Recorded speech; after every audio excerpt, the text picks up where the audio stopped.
औरंगाबाद में LJP party के कार्यकर्ताओं ने पशुपति पारस का फूका पुतला। कार्यकर्ताओं ने नीतीश कुमार पर साधा निशाना। सीएम नीतीश के इशारे पर पार्टी की उड़ा रहे धज्जिया पारस। समस्तीपुर में भाकपा माले उजियारपुर शाखा के कार्यकर्ताओं का प्रदर्शन। केंद्र और राज्य सरकार का किया गया पुतला दहन। बर्बाद फसलों को लेकर मुआवजा देने की मांग। महाभारत में बदली चिराग पारस की लड़ाई। चाचा पारस ने कहा 5 पांडव है हमारे 5 सांसद। चिराग करे आशीर्वाद यात्रा, मेरा भी आशीष है। आजसू पार्टी ने अपना स्थापना दिवस संकल्प दिवस के रूप में मनाया। पार्टी ने किया रक्तदान शिविर का आयोजन, पेड़ भी लगाए।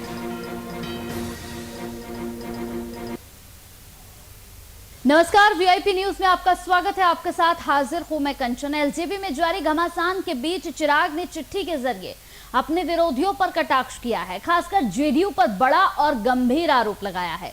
चिराग के आरोपों पर क्या है जेडीयू की प्रतिक्रिया और आरोपों में कितनी है सच्चाई, इस पर करेंगे चर्चा। लेकिन उससे पहले देखिए हमारी ये खास रिपोर्ट। मैं सुना कि उन्होंने कहा मैं शेर का वो भी, और कल कह दिया अनाथ। हिंदुस्तान में आज तक मैंने सुना कि शेर भी कभी अनाथ होता।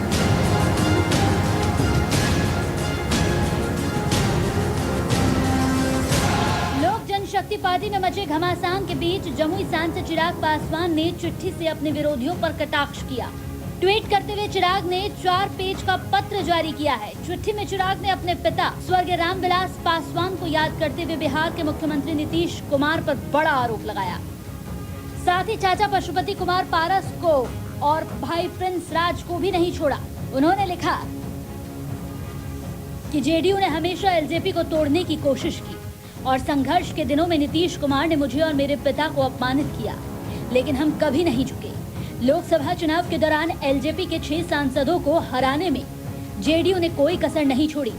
जब पिता बीमार थे तो राष्ट्रपति से लेकर प्रधानमंत्री तक फोन करके हाल पूछते थे, लेकिन नीतीश का ये कहना कि उन्हें रामविलास के खराब स्वास्थ्य की जानकारी नहीं है, उनके अहंकार को दर्शाता है और नीतीश ये बर्दाश्त नहीं कर सकते कि कोई दलित राजनीति में आगे बढ़े।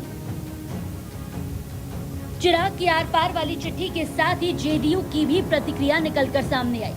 जेडीयू अध्यक्ष आरसीपी सिंह ने कहा है कि शेर का बेटा कभी अनाथ नहीं होता। कोई भी पार्टी जब टूटती तो स्वाभाविक है कोई न कोई उसका आधार होता है, और स्वाभाविक है जहाँ 6 एमपी हैं टूट के 5 अलग हो तो कुछ न कुछ कहीं ना कहीं तो गलती हुई होगी। और मैं देख रहा था, मुझे अच्छा भी नहीं लग रहा था। एक दिन मैं सुना कि उन्होंने कहा मैं शेर का वो हूँ, और कल कह दिया अनाथ। हिंदुस्तान में आज तक मैंने नहीं सुना कि शेर भी कभी अनाथ होता। अब शेर का बेटा अगर शेर है तो शेर का भाई क्या है, दूसरा होता है, वो भी शेर है। बहरहाल आरोप प्रत्यारोप का दौर तो चलता रहता है, लेकिन ऐसे में चिराग का ये बड़ा आरोप कि नीतीश कुमार ये बर्दाश्त नहीं कर सकते कि कोई दलित राजनीति में आगे बढ़े, ये कहीं न कहीं नीतीश कुमार पर एक धब्बा लगाने जैसा है। ऐसे में अब जेडीयू इस गंभीर आरोप का क्या जवाब देती है, ये देखना होगा। Desk report, VIP news.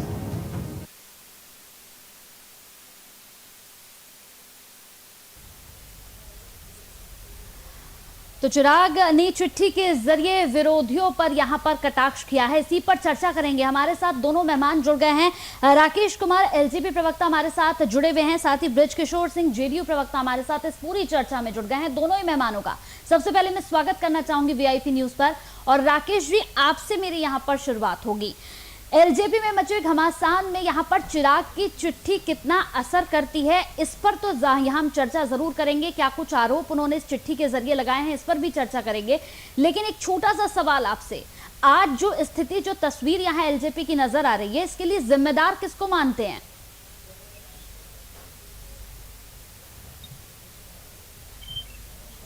माननीय नीतीश कुमार जी के पास जाता है। जिम्मेदार इसलिए उनको बोला जाता है कि आपके चुनाव में बिहार के विधानसभा चुनाव में हम लोगों ने 143 सीटों पर चुनाव लड़ा, जिसमें 33 सीटों पर पहुंचा, और उन्होंने कहीं ना कहीं देखा दलित का चेहरा, चिराग पासवान जी का बड़ा चेहरा देश में बनता जा रहा है, और घबरा गए, बौखला गए, किसी तरह परिवार में फूट डालने का काम किया उन्होंने। ऐसा नहीं करना चाहिए। आपने देखा होगा बिहार के पूर्व सांसद पप्पू यादव जो जन अधिकार पार्टी के राष्ट्रीय अध्यक्ष हैं, उन्होंने भी कहा कि बिहार में एक दलित नेता की जरूरत है जिसका नाम चिराग पासवान है। बिहार में मुख्यमंत्री अगर किसी को बनना है तो बिहार के मुख्यमंत्री के चेहरे में माननीय चिराग पासवान का चेहरा सबसे आगे आता है। लेकिन नीतीश कुमार जी ने बिल्कुल चर्चा इस पर होगी। जेडीयू प्रवक्ता ब्रजकिशोर सिंह हमारे साथ जुड़े हुए हैं। ब्रजकिशोर जी, यहां आपसे मेरा सवाल, जिस तरीके से यहां पर एलजेपी की तस्वीर लगातार हम देख रहे हैं, इस तस्वीर के बाद अब यहां पर एक नया ट्विस्ट आया है जिसमें चिराग पासवान ने चिट्ठी लिखी है और इस 4 पेज की चिट्ठी में उन्होंने साफ तौर पर यहां मुख्यमंत्री नीतीश कुमार पर कई गंभीर आरोप लगाए हैं। उन्होंने कहा है कि नीतीश कुमार जो है वो बर्दाश्त नहीं कर पा रहे हैं, वो नहीं चाहते हैं कि कोई दलित समाज का आगे बढ़े। आपके चैनल के माध्यम से और आपके डिबेट के माध्यम से मैं बताना चाहता हूं कि नीतीश कुमार जी एक विचारधारा बिहार में है और जनता दल यूनाइटेड जिसके राष्ट्रीय अध्यक्ष माननीय श्री आरसीपी सिंह जी है, उन्होंने आज अपने बयान में सारा कुछ बोल दिया है। और जहां तक बात रही चिराग पासवान की, तो चिराग पासवान एक ऐसा सपना देख रहे हैं जिसको साकार होने में वर्षों वर्षों लग जाएंगे और वो साकार भी नहीं होगा। हमारे माननीय नीतीश कुमार जी के नेतृत्व में जो बिहार आगे बढ़ा है, आपने 2000 चुनाव में जो बिहार आगे बढ़ा है, उसको ये देख के ना बहुत ही हतोत्साहित हो रहे हैं। चिराग पासवान को लग रहा है कि मैं मुख्यमंत्री बन जाऊंगा। इन्होंने जो विधानसभा में किया, इन्होंने विधानसभा में भाजपा का हनुमान बन के और जेडीयू के खिलाफ जो इन्होंने काम किया पूरे बिहार में, जहां जेडीयू खड़ी हुई वहां इन्होंने अपना उम्मीदवार उतारा, भाजपा खड़ी हुई वह 6 केवल विधानसभा में उम्मीदवार उतारा। तो इसको क्या कहा जाए? इसको तो यही कहा जाएगा ना कि ये हमारे पीछे पड़े थे, हम इनके पीछे नहीं पड़े थे। और बिहार में माननीय मुख्यमंत्री नीतीश कुमार जी के नेतृत्व में आप देखेंगे कि बिहार अग्रसर आगे बढ़ रहा है। ये इनको पच नहीं रहा है और 4 पन्ने के 8 पन्ने का भी ये बना सकते हैं। अब पहले तो इनको अपना घर देखना चाहिए, अपनी पार्टी बचानी चाहिए, बाद में बिहार को बचाने की बात करें। अभी तो पार्टी नहीं बच रही है इनके पास, इनके राष्ट्रीय अध्यक्ष बदल गए।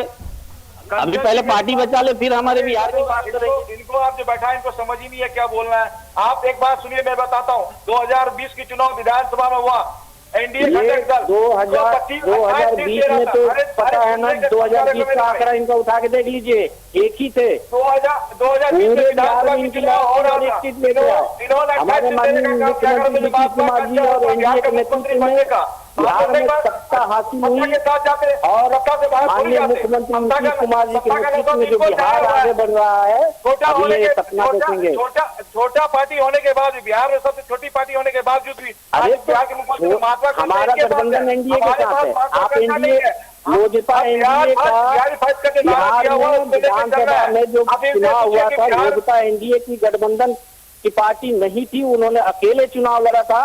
और अब आपको लग रहा है कि सरकार बना लिया। हमें 4 सीट मिला या 40 सीट मिला या 43 मिला या 47 मिला, हमारे माननीय नीतीश कुमार जी के नेतृत्व में, हमारे माननीय नीतीश कुमार जी के नेतृत्व में जो चुनाव लड़ा गया था, हमने चुनाव जीता और हमारे माननीय नीतीश कुमार जी नेता बने। आपको तो जनता ने सीधे से नकार दिया, आपको तो जनता ने सीधे से नकार दिया और केवल एक आपको तो इसको मंथन करना चाहिए। अभी आप लोग पार्टी बचाइए, बाद में बिहार की बात कीजिएगा। अभी आप अपनी पार्टी बचा लीजिए। इनको पार्टी बचाने की भी बात बता सुन तो लो। 2020 में चुनाव, अगर महत्वाकांक्षा चिराग पासवान के होता कि कैबिनेट में मंत्री बनना या बिहार में मुख्यमंत्री बनना, तो आपके साथ एनडीए के साथ जाके चुनाव लड़ता। चुनाव नहीं लड़ा, उन्हें महत्वाकांक्षा नहीं था। बिहारी फर्स्ट का उन्होंने नारा दिया। इनके राष्ट्रीय पूर्व राष्ट्रीय अध्यक्ष को कोई महत्वाकांक्षा नहीं थी, लेकिन बिहार के मुख्यमंत्री बनने की पूरी महत्वाकांक्षा लेके बैठे हुए थे। पहले तो हम प्रवक्ता साहब से ये बोलेंगे कि आप अपनी पार्टी का ठीक से और ढंग से पार्टी को संभालिए, उसके बाद बिहार की चिंता कीजिए। बिहार की चिंता करने के लिए बिहार की जनता ने माननीय नीतीश कुमार जी के नेतृत्व दे चुकी है और अगले 5 साल तक माननीय नीतीश कुमार जी के नेतृत्व में ही बिहार चलेगा। ये भूल जाइए कि इस बीच में कुछ होगा। एनडीए गठबंधन एक मजबूत गठबंधन है और इस गठबंधन में हमारे नेता माननीय नीतीश कुमार जी के नेतृत्व में बिहार आगे बढ़ रहा है। आप लोग पहले अपने पार्टी और परिवार को बचाइए, फिर आप डिबेट में बैठिएगा। कितना आगे बढ़ रहा हो बिहार की जनता जानता है। और बिहार के हमारे मुख्यमंत्री जी ने कहा यही कि आप मेरे अंतिम आपके कहने से कुछ नहीं होता। इसी बिहार की जनता ने एक बहुत बड़ा मैंडेट दिया हमारे एनडीए गठबंधन को, और उस मैंडेट में एनडीए के नेतृत्व में हमारे माननीय नेता माननीय नीतीश कुमार जी के नेतृत्व में ही बिहार आगे बढ़ रहा है और उसके नेता माननीय नीतीश कुमार जी है। अरे आपके कहने आपको अगर मैंडेट दी होती जनता तो एक सीट पे नहीं आते आप। अरे मैंडेट क्या, आपको अगर मैंडेट दी होती जनता तो एक सीट पे नहीं आते।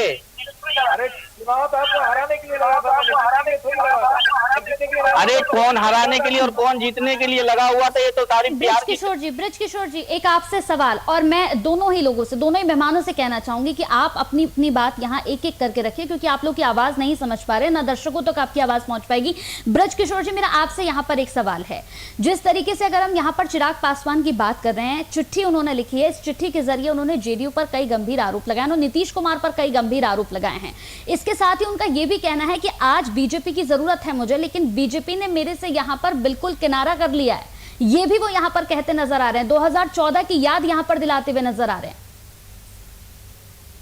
2014 में एनडीए गठबंधन में लोजपा एक हमारे सदस्य के रूप में थी, हमारे पार्टी में लोजपा गठबंधन में थी और हम लोग 39 सीट जीते थे। लेकिन बिहार विधानसभा चुनाव आते आते इनके पूर्व राष्ट्रीय अध्यक्ष और राष्ट्रीय अध्यक्ष दोनों बोला जा सकता है, इनको लगा कि बिहार की जनता चिराग पासवान को मुख्यमंत्री के रूप में देखना चाहती है। और चिराग पासवान को लगा कि जो हमारे दिवंगत नेता रामविलास पासवान जी, उनके दिवंगत आत्मा को हम तो श्रद्धांजलि देते हैं, लेकिन उनके नेतृत्व में जो चिराग पासवान सोच रहे थे कि उन्हीं के विचारधारा को लेके हम लोग लेके जाएंगे, लेकिन उस पर मैं पिछले डिबेट में भी आपको बोल चुका हूं कि उनके विचारधारा को ये धरातल पर उतारने में असफल रहे हैं।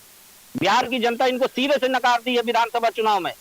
और ये बात करते हैं हमारे माननीय नीतीश कुमार जी के नेतृत्व में। हमारे नीतीश कुमार जी एक विचारधारा और स्वच्छ छवि के व्यक्ति हैं, उन पे कोई उंगली नहीं उठा सकता है।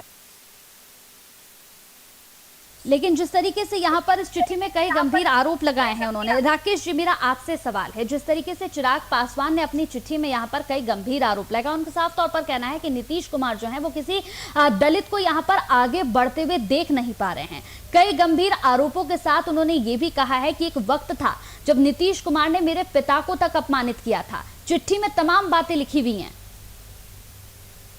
जी आप बिल्कुल सही कह रहे हैं। बिहार में आपने देखा होगा कि हमारे स्वर्गीय श्री रामविलास पासवान मंडल आयोग लाए थे, आरक्षण लाए थे। और आपने कह रहे 2014 में नीतीश बाबू बाहर थे, 2 सीटों पे चुनाव जीते थे, लोकसभा के चुनाव। हम लोगों ने 7 पे लड़ा, 6 जीता था, और भी स्वर्गीय रामविलास पासवान जीते और हमारे चिराग पासवान के नेतृत्व में लड़ा गया था।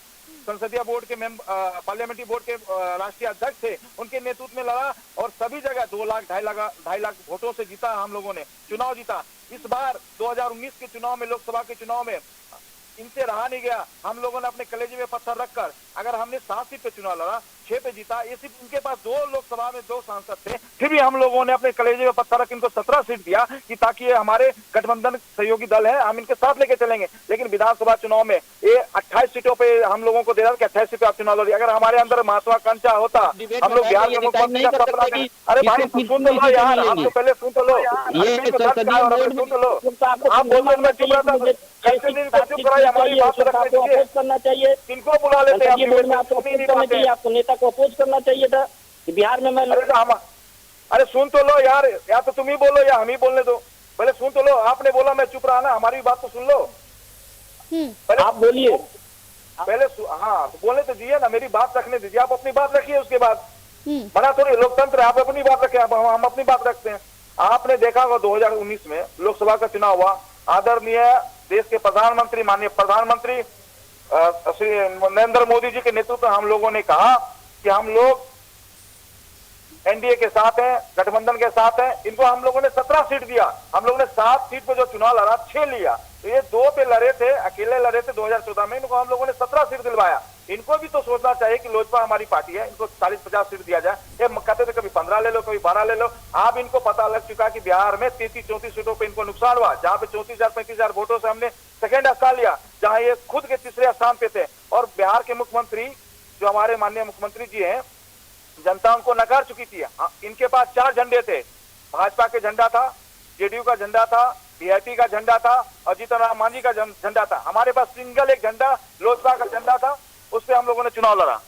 तो आप बोले झंडे की बात, एनडीए गठबंधन में तो सारे लोग झंडा लगाते हैं कि आपका अगर एनडीए से गठबंधन लोकसभा चुनाव 2019 में था तो आप जनता दल यूनाइटेड और भाजपा का झंडा नहीं लगाते थे। अगर गठबंधन की सरकार और गठबंधन में चुनाव हो रहा है तो सारे पार्टियों का झंडा लगता है, आपको ये पता होना चाहिए पहले।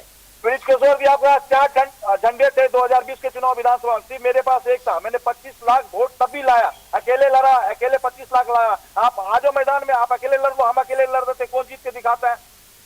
4 के साथ चले, हमने अकेला चला। 13 का बच्चा जनता ये बिहार की पब्लिक अपना नेतृत्व 2020 में आपको नहीं चुना, माननीय नीतीश कुमार जी को चुन चुकी है।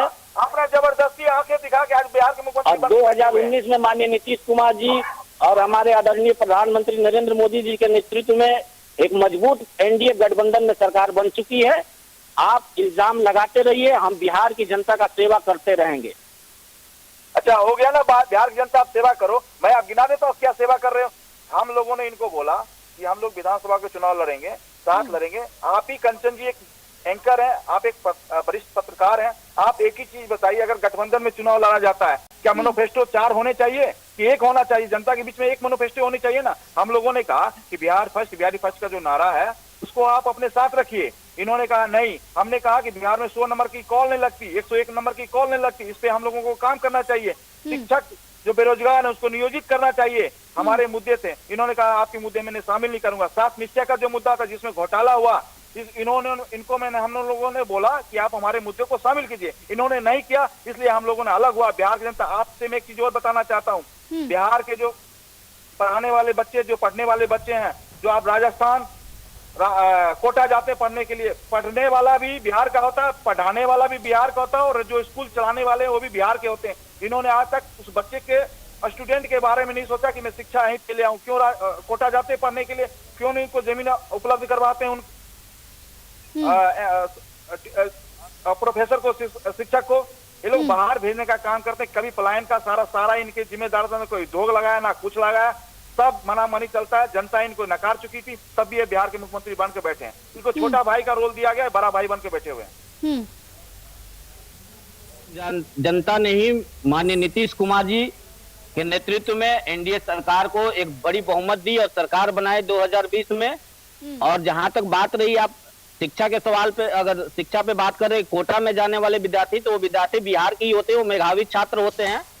और उनके उच्च शिक्षा के लिए माननीय नीतीश कुमार जी ने, आप देख रहे होंगे, उच्च शिक्षा के लिए माननीय नीतीश कुमार जी ने कल ही 169 भवनों का उद्घाटन किया है, जिसमें हमारे गोपालगंज जिले में एक पॉलिटेक्निक कॉलेज दिया गया है। इससे पहले भी एक गोपालगंज जिले में पॉलिटेक्निक कॉलेज दिया गया था। आपको पता होना चाहिए कि शिक्षा के प्रति हमारी सरकार अग्रसर काम कर रही है। अभी कोरोना महामारी है, इसके बाद देखिएगा जैसे ही शिक्षक और शिक्षण संस्थान खुलेंगे, एक बहुत ही बड़ा बदलाव दिखेगा आपको। इस महामारी में जहां तक हमारी सरकार 2 साल से चल रही है ना, बिहार की जनता के लिए स्वास्थ्य में क्या अपना पूरा दमखम लगा दी है, स्वास्थ्य से लेकर शिक्षा से लेकर लोगों, आपको पता होना चाहिए कि बच्चों को ऑन द फोन आपको ऑनलाइन पढ़ाने की सुविधा भी उपलब्ध हो गई है। आप बात करें शिक्षा की, मेधावी छात्र, आप बीपीएससी का एग्जाम उठा के देख लीजिए, कितने लोग, कितने हमारे बच्चे बच्चियां उत्तीर्ण हुए हैं, क्या सारे एससी वाले? चलिए राकेश जी, मेरा आपसे एक सवाल है। जिस तरीके की स्थिति है और जिस पर आज हम डिबेट कर रहे हैं, यहाँ एक बड़ा गहरा सवाल है। जो आज स्थिति है और जो तस्वीरें निकलकर सामने आ रही हैं, इसके लिए आप जिम्मेदार किसे ठहराते हैं, बीजेपी या फिर जेडीयू? क्योंकि लगातार जिस तरीके से अगर हम बात करें तो जब भी चिराग पासवान यहाँ कैमरे के सामने आते हैं, उनका साफ तौर पर ये कहना होता है कि जेडीयू की वजह से ही आज पार्टी की ये हालत हुई है। किसे जिम्मेदार मानते हैं? कंचन जी हमसे पूछ रहे हैं क्या? जी राकेश जी। जिम्मेदार मैं आपको एक चीज बताता हूँ, कहीं ना कहीं नीतीश बाबू को, हमारे मुख्यमंत्री जी को ये पता लग चुका है कि 2025 या 24 में चुनाव होंगे, चिराग पासवान उभर कर आएंगे, इसलिए उसने परिवार में फूट डालने का काम किया, परिवार में अलग करने का काम किया। ऐसा नहीं करना चाहिए। इनको मिलजुल के बिहार के विकास की बात करना चाहिए, बिहार को आगे ले जाने के काम करना चाहिए। चिराग जी को भी साथ लेके चलना चाहिए। इन्होंने लेकिन 2020 में जो ऐसा किया नहीं करना चाहिए। हम लोगों ने बिहार की जनता की बात रखा था इनके आगे, मैनिफेस्टो में बिहार की जनता की बात रखा, खुद हम लोगों ने अपनी बात नहीं रखा था, लेकिन इन्होंने हमें नकारने का काम किया। सोचा कि चिराग आज उभर जाएगा तो कल मेरे ऊपर ये ज्वाला फूटेगा, इसीलिए इन्होंने चिराग को दबाने का काम किया। चिराग वाकई चिराग है, बिहार का विकास होगा उनके नेतृत्व में।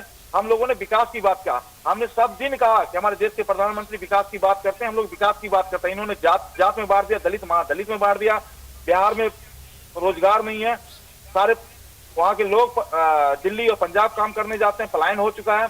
शिक्षा आप देख रहे हैं कि राजस्थान लोग पढ़ने जाते हैं। स्वास्थ्य आपने देखा होगा आपके चैनल पे भी, और बहुत सारे लोगों चैनल ने दिखाया कि स्वास्थ्य विभाग जो हॉस्पिटल है, सदर हॉस्पिटल है जिले में, वहां पे पानी भरा हुआ है, छत टूट रहे हैं। आपने शिक्षा का देखा, स्कूल की हालत जाके देखो, स्कूल में टीचर नहीं है और शिक्षा की बात करते हैं। और जो बच्चे पढ़ते हैं लिखते हैं वो बाहर जाके तैयारी करके आते हैं। बिहार के बच्चे IAS IPS सबसे ज्यादा बिहार से होते हैं। क्यों होते हैं? वो बाहर जाके पढ़ते हैं। बिहार में ऐसा कोई नहीं है, आप देख चुके हैं, आप भी जानते होंगे, ऐसा तो है नहीं। इन्होंने खाली भलाने और फुसलाने का काम किया।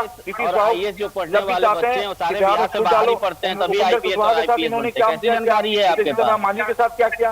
इन्हें फूट डालने का काम किया है। फूट डालो, राज करो। आप दलित चेहरे की बात करते हैं, दलित चेहरा हमारे NDA गठबंधन में जीतन राम मांझी जी हैं, जो नीतीश कुमार जी को अपना नेता मानते हैं। आप एक समुदाय और एक जाति विशेष पे अगर इस डिबेट में बात कर रहे हैं, ये गलत बात है। और माननीय नीतीश कुमार जी ने ऐसी कोई बात नहीं बोलते हैं जिसे किसी को आहत हो। माननीय नीतीश कुमार जी समाज को लेकर चलने वाले व्यक्ति हैं। माननीय नीतीश कुमार जी बिहार के लोगों को लेकर चलने वाले व्यक्ति हैं। नीतीश कुमार जी एक विचारधारा है। नीतीश कुमार जी के नेतृत्व में पिछले 15 सालों में जो बिहार आगे बढ़ा है, आप उठा के देख लीजिए 15 साल से पीछे का बिहार क्या था, जहां बिजली नहीं हुआ करती थी, बच्चे लालटेन में पढ़ा करते थे। आज हर एक जिले में कम से कम 20 घंटे तो बिजली होती है। सड़कें देख लीजिए, पुल पुलिया देख लीजिए। ये माननीय नीतीश कुमार जी के नेतृत्व में ही बिहार आगे बढ़ा हुआ है। ब्रिज किशोर जी, जिस तरीके से ये चिट्ठी सामने आई और इस चिट्ठी में लिखा हुआ है कि कोई दलित राजनीति में आगे बढ़े, नीतीश कुमार को ये बर्दाश्त नहीं है। अगर इस पूरी तस्वीर को देखा जाए और इस चिट्ठी को देखा जाए तो कहीं ना कहीं चिराग पासवान जो है इस वक्त दलितों का पूरा समर्थन उन्हें मिल रहा है और शायद इसी वजह से दलित कार्ड यहाँ पर खेलते हुए नजर आ रहे हैं। एक अकेले दलित नेता नहीं है बिहार में। और चिराग पासवान जी अगर दलितों की बात कर रहे हैं तो हमारे माननीय नीतीश कुमार जी दलित और महादलितों के लिए बहुत सारा ऐसा कार्यक्रम और सरकार के द्वारा योजना तो उनको लाभ पहुंचाया है। आप किसी जाति विशेष का क्रेडिट लेने की कोशिश न कीजिए, क्योंकि बिहार के जो माननीय मुख्यमंत्री जी हैं किसी जाति विशेष के लिए काम नहीं करते, किसी एक समुदाय के लिए काम नहीं करते। उनके लिए बिहार की जनता सर्वोपरि है। बिहार की जनता हमेशा उनके लिए सर्वोपरि रही है। आप भले ही कार्ड खेलिए, दलित कार्ड खेलिए, महादलित कार्ड खेलिए, लेकिन बिहार की जनता केवल नीतीश कुमार जी को जानती है। और पिछले विधानसभा में बिहार की जनता ने बता भी दिया था कि हम किस नेता को चुनेंगे और कौन हमारा नेतृत्व करेगा। राकेश जी क्या जवाब देंगे? मैं आपको बताना चाहता हूँ, ये भाई साहब जो किशोर भाई बोल रहे हैं, इनको कुछ पता ही नहीं है। ये प्रवक्ता हैं JDU के, कैसे हैं हमें तो नहीं पता। इनको अपने सरकार के बारे में नहीं पता है कि बिहार में आप कंचन जी जानते होंगे, दलित और महादलित आपने कभी सुना किसी स्टेट में? इन्होंने दलित और महादलित इन्होंने किया, हमने थोड़ी किया। दलित और महादलित, और महादलित को अलग किया, दलित को सिर्फ पासवान जाति को अलग किया और बाकी सारी जाति को उधर किया। आपने कभी सुना हुआ पूरे देश में ST और ST ही है, शेड्यूल कास्ट, शेड्यूल ट्राइब। इन्होंने उसको भी बदल के अपने तरीके से चला कि पासवान को अलग करे। रामविलास पासवान मंडल आयोग लाया था, आरक्षण लाया था, उसका बेनिफिट आज पूरे देश में लोग उठा रहे हैं। अगर देश में कोई अंबेडकर, दूसरा अंबेडकर है, स्वर्गीय श्री रामविलास पासवान है, दलित के सबसे बड़े नेता है और नेता रहेंगे। और एक चीज बता देना चाहता हूं, इनको पता ही नहीं है, चिराग पासवान जी है वो दलित नहीं, दलित के नेता है ही है, पूरे समाज के नेता है। उनका कहना है, स्वर्गीय श्री रामविलास पासवान जी कहते थे मैं उस घर में दिया जलाने जहाँ सदियों से अंधेरा था। और चिराग पासवान का धर्म नहीं, जात की बात करें, विकास की। हम लोग विकास की बात करते हैं। इस जात बांटने का काम इन्होंने किया, दलित और महादलित को इन्होंने किया, हम लोग ने थोड़ी किया। इनकी सरकार इन्होंने किया। 7 निश्चय वाला में आप देखिए घोटाले हुए पड़े हुए हैं। हम लोगों ने उसमें भी कहा कि जांच करो, अच्छे लोगों को बैठाओ, उसमें चेयरमैन बनाओ, कॉमन यूनियन प्रोग्राम बना के उसको चलाओ, उसमें भी हम लोगों को इन्होंने बाहर कर दिया। शिक्षित नियोजित करने की बात जांच करवा लीजिए आप। में घोटाला हुआ तो जांच करवाइए। तो जांच तो हो ही रहा है, आपके अफसर नहीं फंसे क्या? अफसर नहीं फंसे तो जांच करवा लीजिए। जो जांच में फंसेगा, हमारी सरकार न किसी को फंसाती है न किसी को बचाती है। हमारे नेता पहले ही बोलते हैं कि हमारी सरकार न किसी को फंसाती है न किसी को बचाती है, चाहे वो हमारे पार्टी का हो या किसी दूसरे पार्टी का हो। जो दोषी होगा उस पर कानूनी कार्रवाई होगी। अरे समय आएगा, उस पर भी जांच हो जाएगा। काहे मेरे भाई घर बढ़ा रहे हो? हमारी सरकार आएगी, हम लोग सरकार में आएंगे, आज नहीं कल तो सरकार में आएंगे। चिराग पासवान छोटा नहीं, आपका समय अब खत्म हो चुका है। अब समय हम लोगों का आ गया, युवाओं का आ गया। हमारे मुख्यमंत्री जी का समय खत्म हो गया, ये पूरा हो गया। रिटायरमेंट उनका होना है 24-25 में, उसके बाद हमारा समय आ रहा है ना। अब समय में देखना कौन घोटाले में जाते हैं। सृजन घोटाला हमने थोड़ी किया था, सृजन घोटाला आप लोगों ने किया था। आपने मुजफ्फरपुर वाला कांड हमने थोड़ी किया था, आप लोगों ने किया था। और बचाने का बात आप करते हैं, मुंह में से मत खुलवाइए। बात को पर्दे में रहने दीजिए। हमारे मुख्यमंत्री हैं, सबके मुख्यमंत्री हैं, इसलिए पर्दा को पर्दे में रहने दीजिए। बात खुलवाओगे, बात बढ़ता जाएगा ना डिबेट में। आपको तो पूरा डिबेट में बोलने का हक दिया गया, बोलिए। मैं तो बोल ही रहा हूँ, सृजन घोटाला हमने थोड़ी किया था। मुजफ्फरपुर तो कोई बिहार में मुद्दा ही नहीं है लड़ने के लिए। हमारे मुद्दे ही मुद्दे हैं। बिहार में 100 नंबर की कॉल नहीं लगती है। पुलिस को बुलाना होता है तो पर्सनल नंबर से बुलाया जाता है। और कहते हैं सुबह को फोन करो, शाम को आते हैं। और आप कहते हो 101 नंबर पे कॉल नहीं लगती। हमारे एंकर जी हैं, कंचन जी, फोन लगा के देख लीजिए, बिहार में कॉल ही नहीं लगेगा, फोन ही नहीं उठेगा। एम्बुलेंस का फोन लगाना होगा, सिविल सर्जन को फोन करना पड़ता है। डॉक्टर साहब मेरे घर एम्बुलेंस। राकेश जी, एक सवाल। लोकसभा अध्यक्ष ने बिना किसी देरी के पशुपतिनाथ पारस को संसदीय नेता के दावे को मान्यता दी है। क्या ये स्पष्ट रूप से यहाँ पर तख्ता पलट में बीजेपी के हाथ के संकेत नहीं देता है? देखिए, मैं संविधान जो है, हमारे देश का संविधान, वो सर्वोपरि है। मैं उनके आगे सर झुकाता हूँ। और माननीय ओम बिरला जी सभापति महोदय ने जो लोकसभा का जो रूल है, रेगुलेशन संविधान का है, उनके अनुसार उन्होंने काम किया।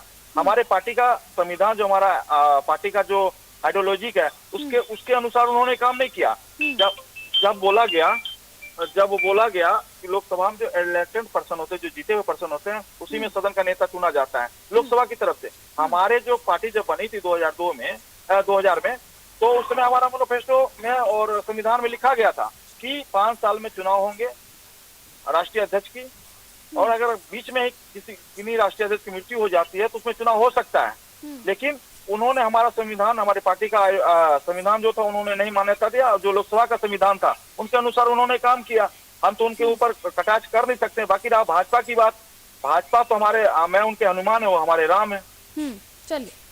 चलिए, समय की कमी है। राकेश जी, बहुत बहुत शुक्रिया हमारे साथ जुड़ने के लिए। ब्रज किशोर जी, आपका भी बहुत बहुत शुक्रिया, आप इस पूरी चर्चा में हमारे साथ जुड़े। तो क्या इस चिट्ठी का यहाँ पर निकलेगा, किस तरीके से इस चिट्ठी का जवाब आएगा, ये भी अपने आप में देखने वाली बात होगी। बहरहाल, जिस तरीके से एलजेपी में संग्राम मचा हुआ है, ये संग्राम कहाँ तक पहुंचेगा, इसकी राजनीति कहाँ तक पहुंचेगी, ये भी अपने आप में एक देखने वाली बात होगी। इसी के साथ VIP न्यूज में मेरे साथ इतना ही। नमस्कार।